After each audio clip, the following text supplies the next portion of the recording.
ಟ್ರಸ್ಟ್ವೆಲ್ ಆಸ್ಪತ್ರೆಯಿಂದ ಕರ್ನಾಟಕದ ಮೊದಲ 5G ಚಾಲಿತ ಸ್ಮಾರ್ಟ್ ಆಂಬ್ಯುಲೆನ್ಸ್ ಲೋಕಾರ್ಪಣೆ. ರೋಗಿಯ ನೈಜ ಸಮಯದ ಮೇಲ್ವಿಚಾರಣೆಗೆ ಕ್ರಾಂತಿಕಾರಿ ಹೆಜ್ಜೆ. ತುರ್ತು ಆರೋಗ್ಯ ಸೇವೆಯಲ್ಲಿ ಒಂದು ಐತಿಹಾಸಿಕ ಮೈಲಿಗಲ್ಲು ಎಂಬಂತೆ ಬೆಂಗಳೂರಿನ ಟ್ರಸ್ಟ್ವೆಲ್ ಆಸ್ಪತ್ರೆಯು ಇಂದು ಕರ್ನಾಟಕದ ಮೊಟ್ಟಮೊದಲ 5G ಚಾಲಿತ ಸ್ಮಾರ್ಟ್ ಆಂಬ್ಯುಲೆನ್ಸ್ ಅನ್ನು ಅನಾವರಣಗೊಳಿಸಿದೆ. ಈ ಮೂಲಕ ರೋಗಿಯನ್ನು ಆಂಬ್ಯುಲೆನ್ಸ್ಗೆ ಸೇರಿಸಿಕೊಂಡ ಕ್ಷಣದಿಂದ ಆಸ್ಪತ್ರೆಗೆ ದಾಖಲಾಗುವವರೆಗಿನ ಆರೈಕೆಯಲ್ಲಿ ಕ್ರಾಂತಿಕಾರಿ ಬದಲಾವಣೆ ತಂದಿದೆ. ಈ ಅತ್ಯಾಧುನಿಕ ಆಂಬ್ಯುಲೆನ್ಸ್ ತುರ್ತು ಸ್ಥಳದಿಂದ ರೋಗಿಯನ್ನು ಆಸ್ಪತ್ರೆಗೆ ಕರೆದೊಯ್ಯುವ ನಿರ್ಣಾಯಕ ಸಮಯದಲ್ಲಿನ ಅಂತರವನ್ನು ಕಡಿಮೆ ಮಾಡುತ್ತದೆ. ಇದು ತಜ್ಞ ವೈದ್ಯರಿಗೆ ರೋಗಿಯನ್ನು ನೈಜ ಸಮಯದಲ್ಲಿ ಮೇಲ್ವಿಚಾರಣೆ ಮಾಡಲು ಮತ್ತು ಅತ್ಯಂತ ಪ್ರಮುಖವಾದ ಗೋಲ್ಡನ್ ಅವರ್ ಸಮಯದಲ್ಲಿ ಪ್ಯಾರಾಮೆಡಿಕ್ಗಳಿಗೆ ಮಾರ್ಗದರ್ಶನ ನೀಡಲು ನೆರವು ನೀಡುತ್ತದೆ. ಅತ್ಯಾಧುನಿಕ 5G ತಂತ್ರಜ್ಞಾನ, ಹೈ ಡೆಫಿನಿಷನ್ ಕ್ಯಾಮೆರಾಗಳು ಮತ್ತು ಸುಧಾರಿತ ಟೆಲಿಮೆಡಿಸಿನ್ ಸಾಧನಗಳನ್ನು ಹೊಂದಿರುವ ಈ ಆಂಬ್ಯುಲೆನ್ಸ್ ರೋಗಿಯ ಪ್ರಮುಖ ಆರೋಗ್ಯ ಮಾಹಿತಿಗಳಾದ ಇಸಿಜಿ, ರಕ್ತದೊತ್ತಡ, ಆಮ್ಲಜನಕದ ಮಟ್ಟ ಮತ್ತು ಲೈವ್ ವಿಡಿಯೋ ಫೀಡ್ಗಳನ್ನು ಯಾವುದೇ ಅಡೆತಡೆಯಿಲ್ಲದೆ ಮತ್ತು ವಿಳಂಬವಿಲ್ಲದೆ ಆಸ್ಪತ್ರೆಯ ತಜ್ಞರಿಗೆ ರವಾನಿಸುತ್ತದೆ. ಇದೊಂದು ಚಲಿಸುವ ತುರ್ತು ಚಿಕಿತ್ಸಾ ಘಟಕದಂತೆ ಕಾರ್ಯನಿರ್ವಹಿಸುತ್ತದೆ. ಇದರಿಂದ ವೈದ್ಯಕೀಯ ತಂಡವು ದೂರದಿಂದಲೇ ರೋಗಿಯನ್ನು ಮೌಲ್ಯಮಾಪನ ಮಾಡಿ ತಕ್ಷಣದ ರೋಗನಿರ್ಣಯ ಮಾಡಬಹುದು ಮತ್ತು ರೋಗಿ ಬರುವ ಮುನ್ನವೇ ಕ್ಯಾತ್ ಲ್ಯಾಬ್, ಆಪರೇಷನ್ ಥಿಯೇಟರ್ ಅಥವಾ ಟ್ರಮಾ ಬೇಯನ್ನು ಸಿದ್ಧಪಡಿಸಿಕೊಳ್ಳಲು ಸಾಧ್ಯವಾಗುತ್ತದೆ.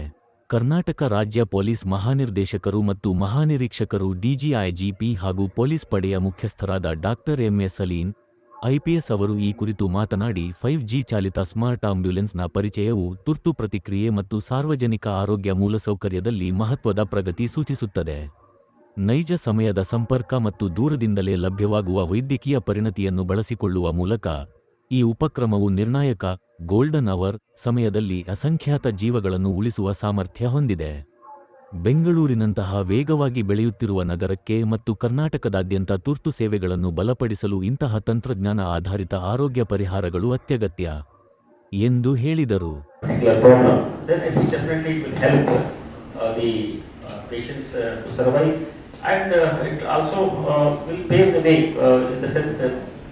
To have a little one step ahead. They call this as moving hospital. The person will be, although he will be not in the hospital, but since everything is monitored from here, I think it becomes like a moving hospital only. So the patient will be comfortable also that somebody, some people are taking care of him, and that itself, reassurance itself, brings in lot of, I can say, confidence in him, and the tension and pressure will go off from the patient. I think that also will psychologically will help the patient to survive, and I'm quite confident that this new concept what has been introduced now will be picked up soon in other hospitals also, and very soon, maybe a couple of years down the line, we can have almost all ambulances 5G ambulances only, so that although our situation in Bangalore traffic is not that encouraging, we are the second worst as far as traffic is concerned in the entire world. So I think reaching the hospital is a challenge for even for ambulances also. Although we have good culture now that people generally give way to ambulances, but still it takes time for the ambulance to reach. Because of the volume of traffic itself will be so high, even if good intention also, if people start moving away, but still it takes long time because the capacity of the road is limited and the volume of traffic is very high.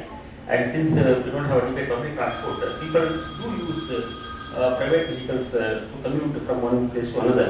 So that way it is, I can say, a bit difficult as far as navigating in the street traffic is concerned. And such a initiative will be a great boon for the city, and I hope that in days to come, as I have said, 2 years down the line, we will have all the ambulances 5G, and all the patients who are in the ambulances will be monitored very closely, and precious lives will be saved. So thank you, sir. Thank you very much for all the hospital medical authorities and paramedics. ಇವತ್ತು ನಾವು ಟ್ರಸ್ಟ್ವೆಲ್ ಆಸ್ಪತ್ರೆಯಲ್ಲಿ ತುಂಬ ಗರ್ವದಿಂದ we want to say that we have launch the Karnataka's first 5G enabled ambulance services. ಇದು 5G enabled services ಅಂದರೆ ಏನಂದರೆ, ಇವಾಗ ಬ್ಯಾಂಗ್ಳೂರು ಟ್ರಾಫಿಕ್ಕಲ್ಲಿ ತುಂಬ ಕಷ್ಟ ಇರುತ್ತೆ. It takes a lot of time for the ambulance to reach the patient. ಅವ್ರ ಮನೆಯಲ್ಲೇ ಇರಲಿ, ರೋಡಲ್ಲಿ ಇರಲಿ, ಎಲ್ಲೇ ಎಮರ್ಜೆನ್ಸಿ ಆಗಿದ್ದರೆ ಕೂಡ as soon as the ambulance reaches the patient, immediately patient is taken into the ambulance and he is connected to the complete patient monitoring system anta. Alli BP, sugar, blood test, ECG, patient condition, everything is immediately monitored, captured on high definition cameras, and command center in the emergency plus ಎಲ್ಲ ಬೇರೆ specialist. ಇವಾಗ heart attack ಆಗಿದೆ ಅಂದರೆ cardiologist, stroke ಆಗಿದೆ ಅಂದರೆ ನ್ಯೂರಾಲಜಿಸ್ಟು, ಅಥವಾ head injury ಆಗಿದೆ ಅಂದರೆ ನ್ಯೂರೋಸರ್ಜನ್ಸು, ಅಥವಾ ಪಾಲಿಟ್ರಾಮಾ ಆಗಿದೆ ಅಂದರೆ ಸರ್ಜನ್ಸು, ಆ ಥರ depending on whichever emergency it is, ಆ particular consultant specialist also will be online. So ನಾವು ಏನು ಎಮರ್ಜೆನ್ಸಿ ಪೇಷಂಟ್ ಬಂದ ಮೇಲೆ ನಾವೇನು ಟ್ರೀಟ್ಮೆಂಟ್ ಸ್ಟಾರ್ಟ್ ಮಾಡ್ತೀವಿ ಅನ್ನೋದನ್ನು ನಾವು immediately at the site, whether it is at home or on the road, immediately both our paramedical staff as well as in case if the patient is very serious injury ಇತ್ತು ಅಂದರೆ ನಮ್ಮ emergency doctors ಹೋಗಿ ಅವ್ರನ್ನ ನೋಡಿಕೊಂಡು pickup ಮಾಡಿ treatment can be started immediately. ಇವಾಗ stroke ಆಗಿದೆ ಅಂದರೆ ನಾವು 3 ಅವರ್ ಒಳಗಡೆ ಗೋಲ್ಡನ್ ಅವರ್ ಅಂತ ಹೇಳ್ತೀವಿ, ಅಷ್ಟರೊಳಗೆ ನಾವು ಟ್ರೀಟ್ಮೆಂಟ್ ಸ್ಟಾರ್ಟ್ ಮಾಡೋಕ್ಕಾದರೆ we can save so many neurons. So ಇವಾಗ heart attack is become the number 1 killer and stroke is the number 4th killer as far as the death is concern. But ಏನಂದರೆ stroke liability, disability, living with stroke, so ಹಂಗೆ ನೋಡೋಕ್ಕೆ ಹೋಯ್ತು ಅಂದರೆ it is the largest cause of disability and stroke is also becoming very common. Almost 150 patients every 100,000 ಪೇಷಂಟ್ಸ್ಗೆ ಆಗ್ತಾಯಿದೆ. And ಇಂಡಿಯಾಲಿ ಇನ್ನೊಂದು ಏನಂದರೆ ಕಮ್ಮಿ ವಯಸ್ಸು, ಅಂದರೆ young stroke in young or heart attack in young, that is also contributing to almost 20 to 30%.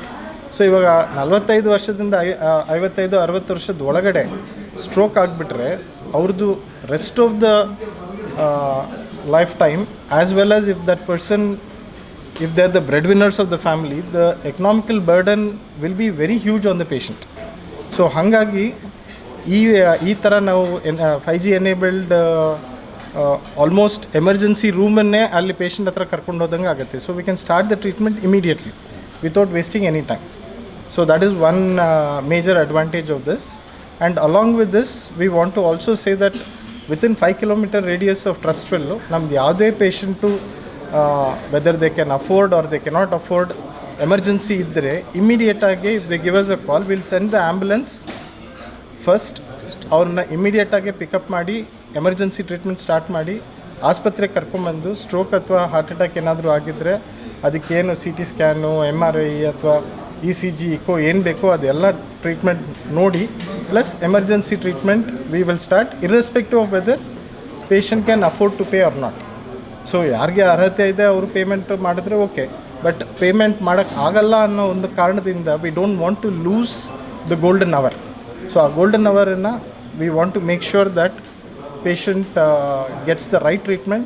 Whatever, anywhere in the world that can be done, we can do it here now in Bangalore, India, and that we want every citizen to be for it to be available at Trustwell and within Bangalore city. Doctor, what about the paramedics? Do they have any training for this? Yes. Paramedical, everybody will be trained staff, whether it is nurse or paramedical staff or even sometimes when we hear that the patient is very sick, ನಾವು duty doctors ಹೋಗ್ತಾರೆ, ಅಂದರೆ emergency doctors ಹೋಗ್ತಾರೆ.